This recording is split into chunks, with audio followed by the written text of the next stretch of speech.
family. Yeah. And then, big ano tayo, 3 araw. You want to? Okay?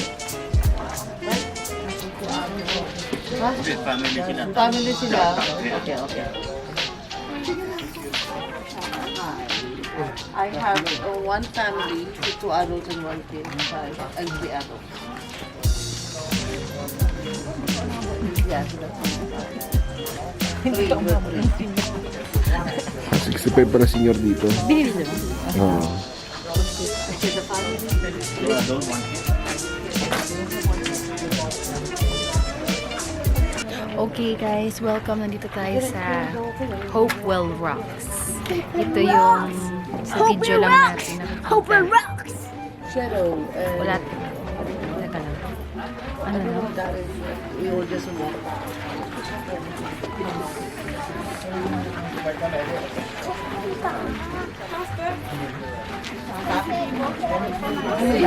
Shadow. We have to experience the whole thing. I don't know what that is. You have to experience it as a people.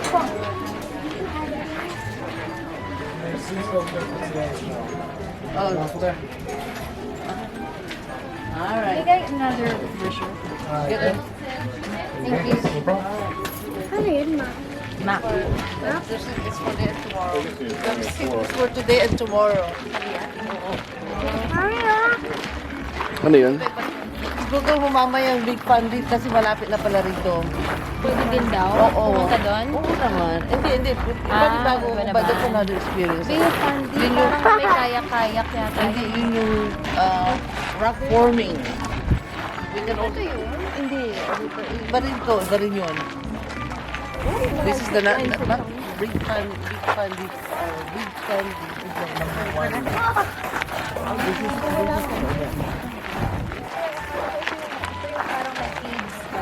Maglalakad ka sa lutay. Oo, kasi may low tide. Ito rin yun. Binayaran nila yun, $2 each. May bayad din pagbalaan. Shadow, yeah. It's fine. Ay, pupunta tayo dun saan? Sige. Pupunta tayo doon. Yeah, baka therapeutic yung earth yung ano dito. Oo. Pupunta rin din, pero malapit na dito tayo, naka-halfway na tayo. We'll just plan it out kasi wala naman tayo gagawin na. If we can finish the whole thing today.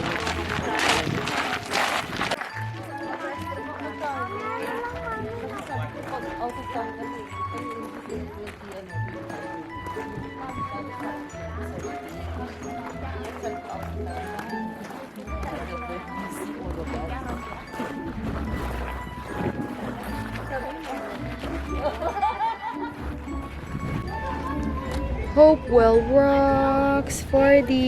Hopewell Rocks! Yeah! Yung playground nandun para ma-happy ako mamaya. Saan? Yan, dito kami sa Hopewell Rocks. Mag-hiking tayo in a while. Where this? Where? Ayoko! So, yan, ang price nila, ang low tide will come at 6:45 later tonight, and it's 4:10 pa lang, so we're gonna take a few more hours. You wanna play at the park? Mami, wishing well Pwede ako mag-wish.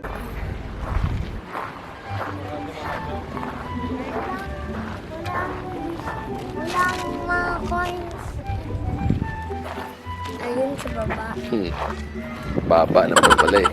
Baba lang, hindi ako pwede mag-swimming. Let's go.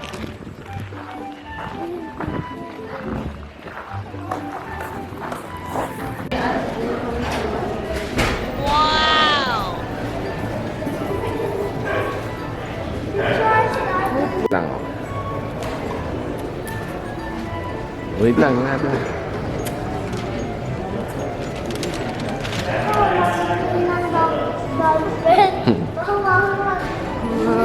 Ford. Touch mo, baka gumalaw yan.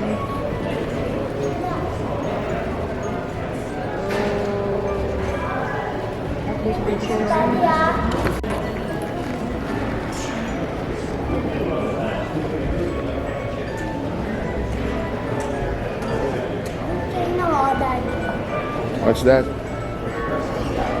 What's that? Ah, sakit. Ito na ba yun? Hmm. Toyota? Yeah. Come here, let's go. Sorry.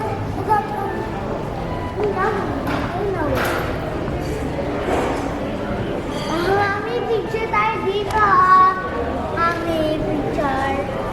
Wala. Hello.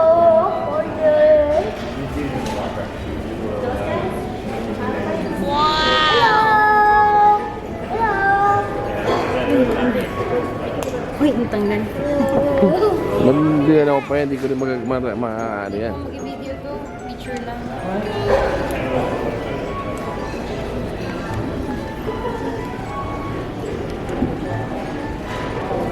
Picture once. Yan.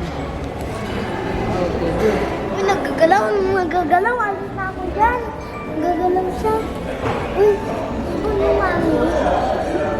Daddy, ano pang iban? Ito yung first na iban? Pang picture na lang to kasi pangat yung video nito. Video ka na lang lagi. Tara na. Real ba to? Hindi.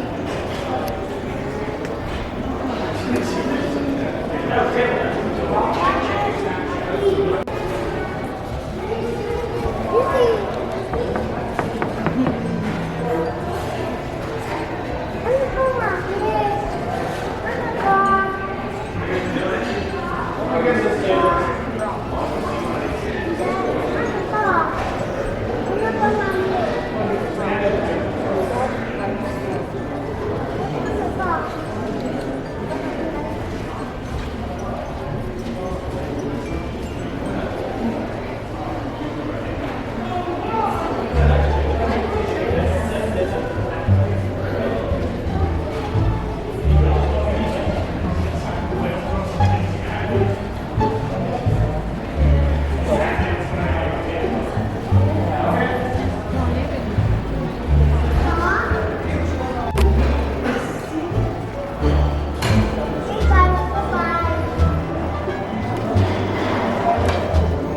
Mami, sorry.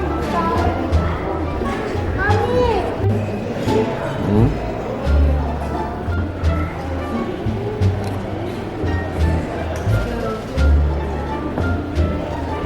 Sure.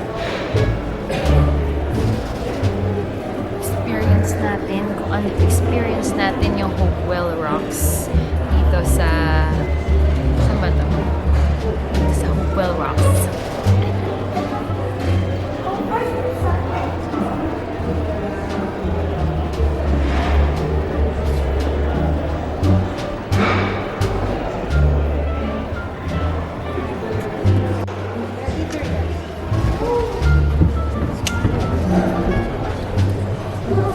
Good job.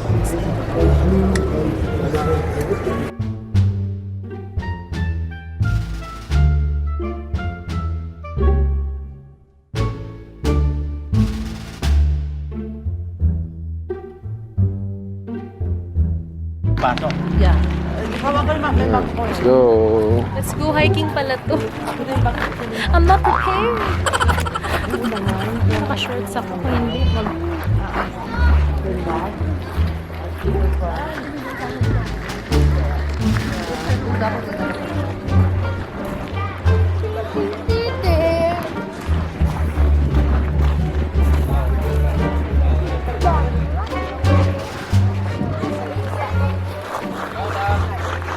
Bye, 40.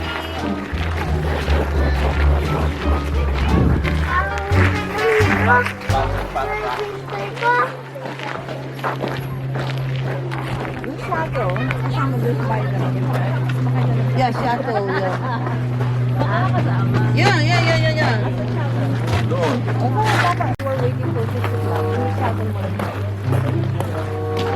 Yan guys, punta kami sa shuttle area. Alright. We're lazy. Not. Yung lazy pa. Shuttle. Mas masarap kaya sumakay ng shuttle. Okay, shuttle.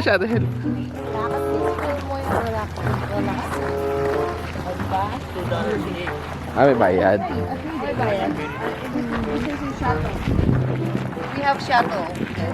Yun pala, maglalakad tayo.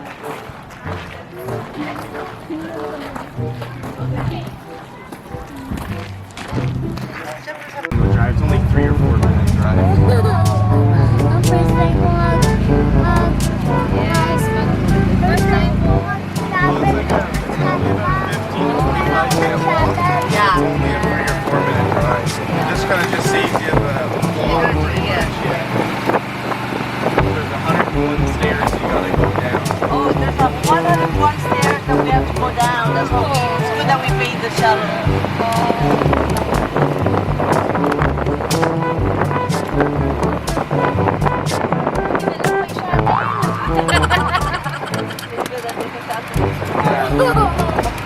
A lot of people think it's a good idea.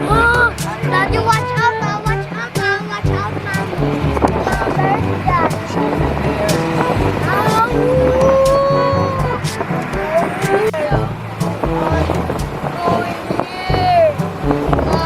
They probably scared of me. That's the trail right there.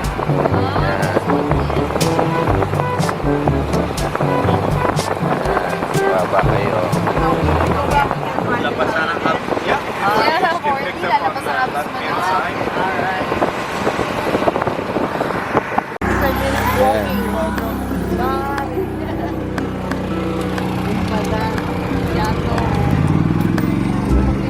Shadow.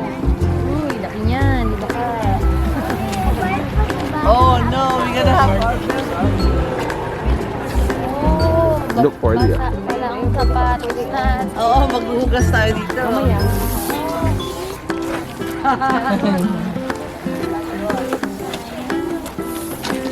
Yeah, by this is 45.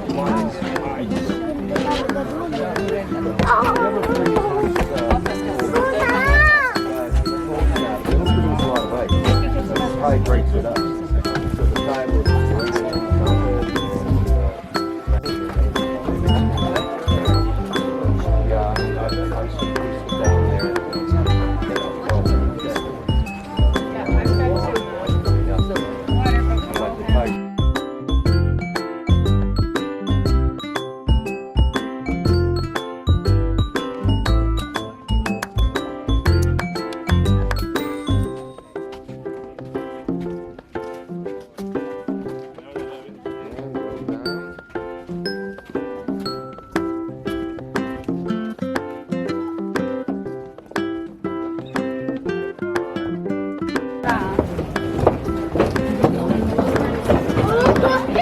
Look at that, guys.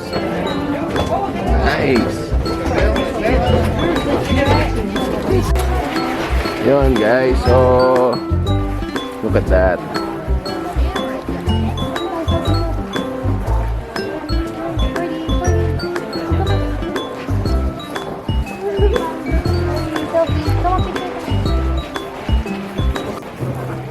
So yun mga ka-Fracers, nandito tayo ngayon sa Hopewell Rocks. Tignan nyo, ang lalaki ng mga rock formations dito. It's Nakakatawa si Morley. Sobrang ganda niya. Kasi imagine, natural, ang tawag ito, natural phenomenon. It's a natural wonder. So, makikita nyo, yan, yung mga rocks na yan. So, ganda, pumapasok yung tubig dagat. Yes. Actually, dito yata medyo tuyo na eh. Pero ito, No, pag high tide, kapag mapasok high yan. tide ba, Oo, kaya- pumapasok pa oo. rin?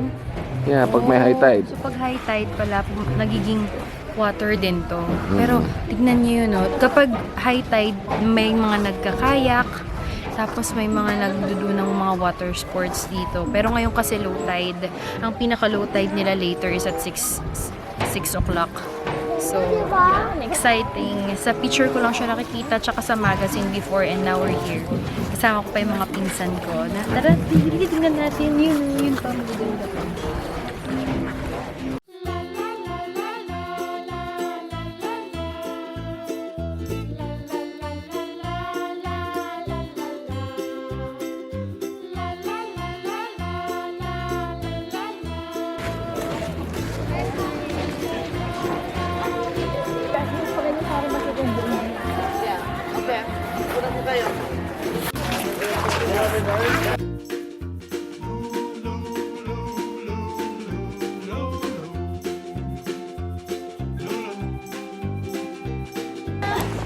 Yan ang ilalim. Wow! Please! Yeah, my camera does suck. She, yeah, maybe we can cast. Honestly, you can just cast your fingers.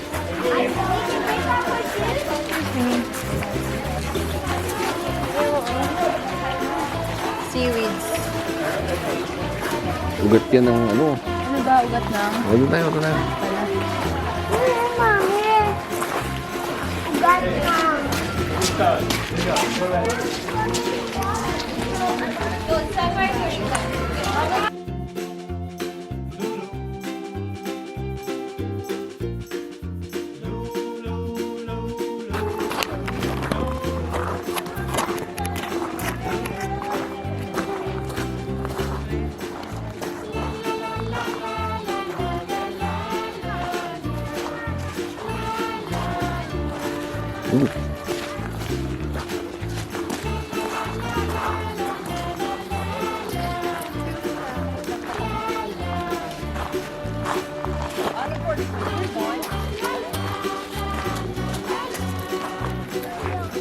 Putik no. Di ba ang buhangin? Parang mud siya, parang mud. Brackish.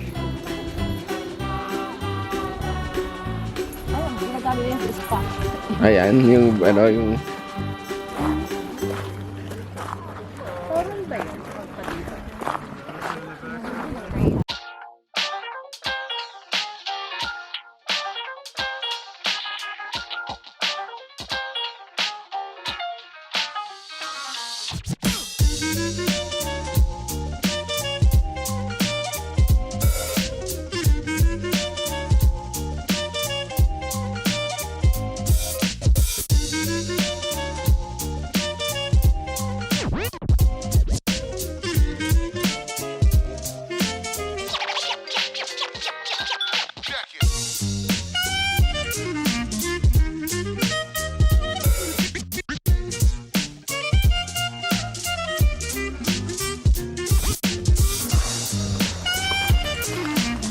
yun. Ayan, nakita nyo. Ang si Angie. Ayan. Huwag ngayon doon. Binadulo. Sugot. Arya.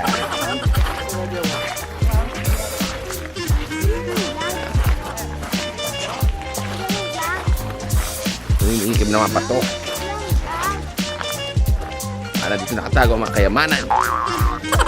Kayamanan ng Fracer and Co. Mga kuwebang yan, katago. Yan. Marami yun.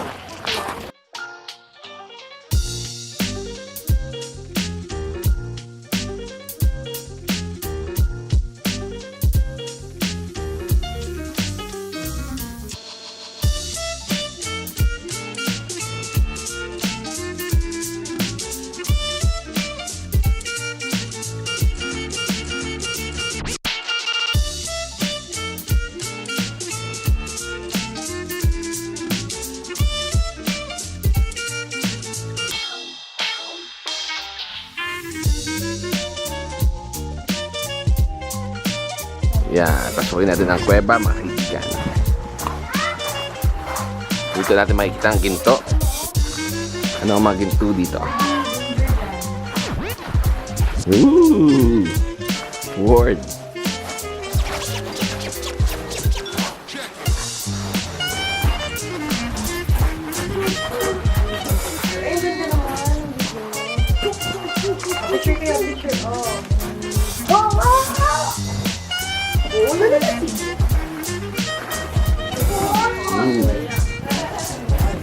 Let's see there inside. Ooh, it's scary.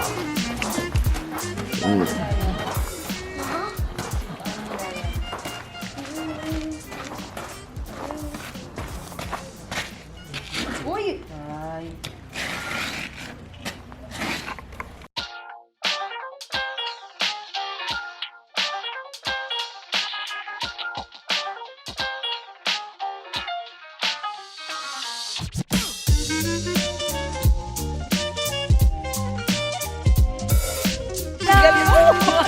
Nahilo si Boris. Nahilo.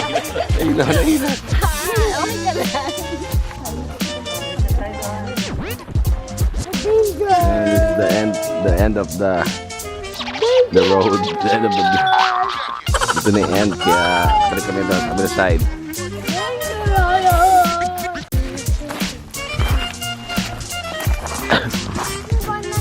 The wonder of nature. There you go.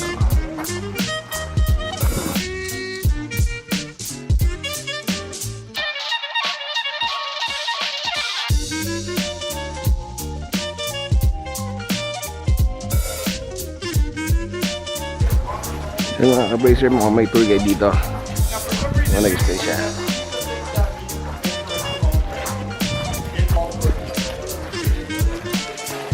Yeah, okay, but they assess these every year and they take a look at it.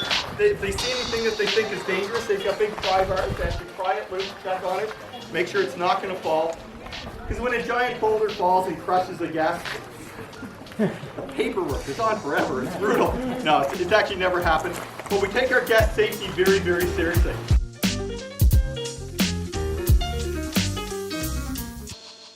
Ask me, how much has this shoreline visibly changed in my lifetime? And I can say I've only lived here for the last 19 years. But I wrote a book about the park and I researched the history and the changes of the park and everything. And in the last 100 years, we've got 20 freestanding formations in the park. We've lost 2 in the last 120 years or so. And there's always changes happening on our cliffs, whether they be massive cliff failure, that big pieces fall, or little stuff. When we go into the next cove, we're actually going to be talking about how the rocks were formed and how they're changing. And I will show you some dramatic changes happened there in that spot, okay? Is that all right just to stall you till the next stop? Yep. You're still going to be around on the next stop? Cool. All right, fair enough. So I wanted to stop here for a second to talk about some of the rockweeds or seaweeds growing here in the park. We've got 6 or 7 different types, but there's 2 main types that I want to talk about. First type I'm going to talk about is this long, shaggy stuff growing right here. And I'm going to pick a sample so we can talk about it.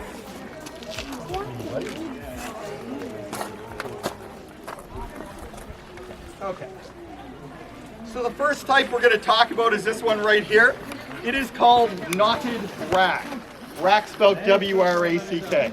As you can see, it's very springy or rubbery. It's got a fine stalk on it. And every once in a while along the stalk, there's these weird bubbly growths, right? Now, no matter how hard I squeeze that, and by bending my knees it looks like I'm trying, right? No matter how hard I squeeze that, unless I cut it with my fingernails, it just will not pop. It's filled with air and nitrogen, and it's really important to the plant. The plant spends about half its life underwater. So as the tide rises, those nitrogen pockets allow it to float, and then it's upright in the water like this. That gets it closer to the surface so it can receive more sunlight, which of course all plants need. And it becomes a great habitat for fish and other things to swim around. Now before anybody asks, yes, it is edible, okay?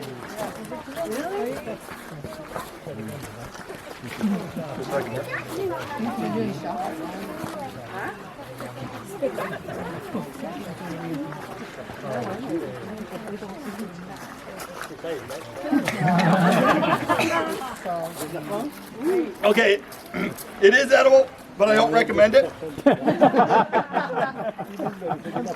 It's really high in nitrogen. If you ate any amount of that, it would give you gas, and you'd be very unpopular in your car, okay? Do not eat the seaweed. But because it's high in nitrogen, what we do is we collect it and we work it into our gardens. And as it decomposes, it's a fantastic fertilizer. Okay, so that's the knotted rack.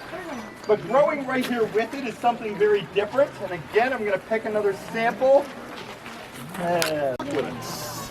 Whoops. Okay, do not break our rock. Okay, so the first one we talked about was called knotted rack.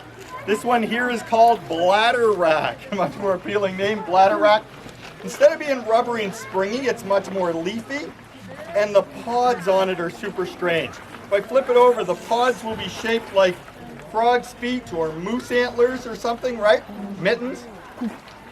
inside these pods is something we've all eaten a little of already today, believe it or not. I'm gonna cut one of these with my fingernails and squeeze it, and we should get a clear gelatin come out. I'm nervous that this isn't gonna work, but we're gonna give it a try. All right, we're gonna try you. All right. Oh, okay, we got it. It's a little solidified. Just a second here. Everybody see that jelly-ish stuff that I just brought out of that? Okay, it should be a little creamier than that. It should be the consistency of like, I don't know, like a sneeze on a cold day, right? Everybody knows what I'm talking about, right? It's called algin. Algin is a natural emulsifier. That's a fancy word that means it helps hold things together. Algin is used in the production of chocolate milk, yogurt, ice cream.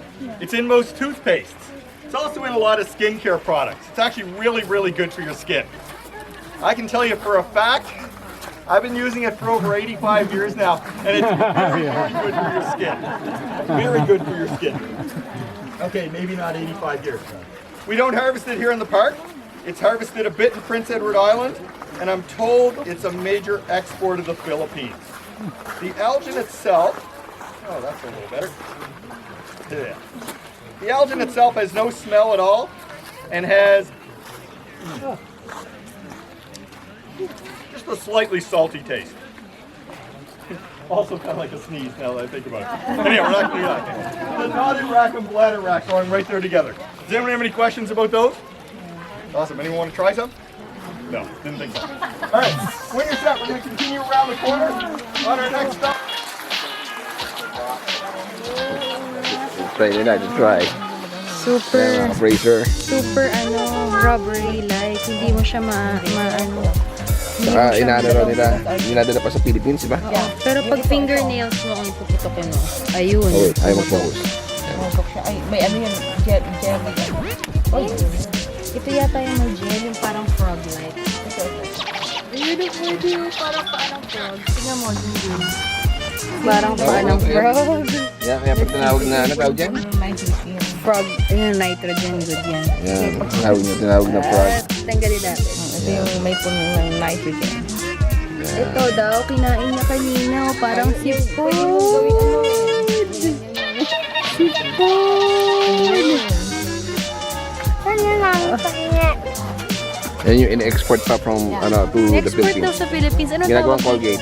Colgate yan. Colgate? Sa ano, para mag-hold na yung mga anything na hold it together. Parang Naku, hinawakan ko na. Wala, nilagay niya sa mukha niya eh. I will not. Yung major change ng buong Ew! Ew! Eh, ginawa. Parang lotion siguro yan. Ay, ang ganda sa katawan. Ngayon mga wala. Parang slimy. Hindi naman. Tapos hindi siya malagkit. Oo, tama. Oo. Ganun pala yun. Nilagay mo nga sa mukha mo. Ayoko, syempre may makeup ako. Yan mga ka-Fracer, challenge mo kay Hello, Angie. grabe siya. Hindi ito pa po kinukuha yan. So ano, challenge ba to? Mami, challenge kita. Ito? Magaling ako. Parang ano eh. Challenge kita, mami.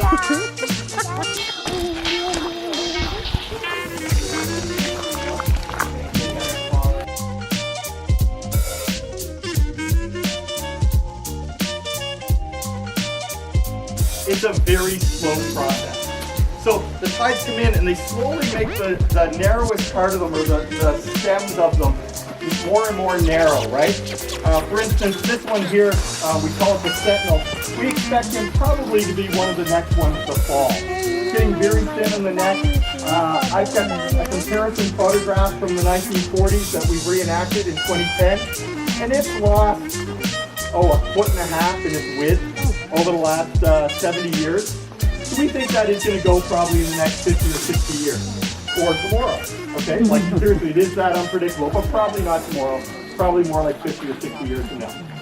Yan guys. Here we go. Yan pala, anytime pwede raw bumaksak yan.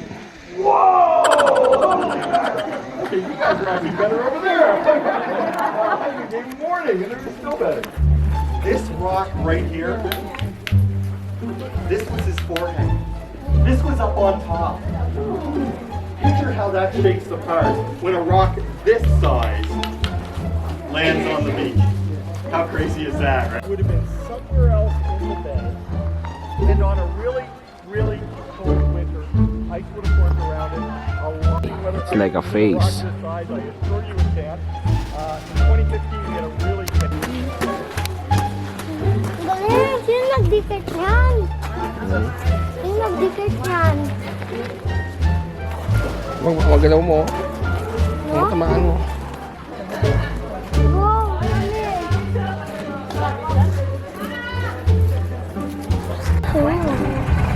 Yeah, you're going right at the back.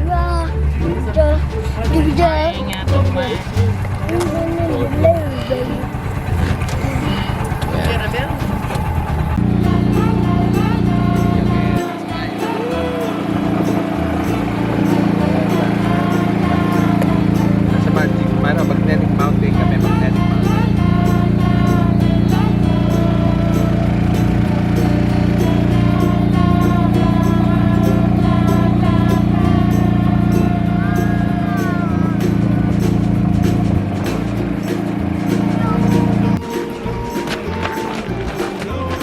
Oh, dali. Wait lang. Dali,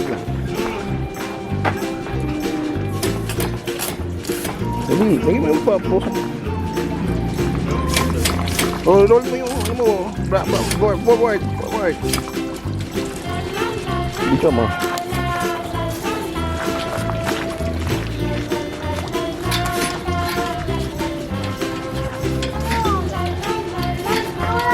Di, pinutin mo.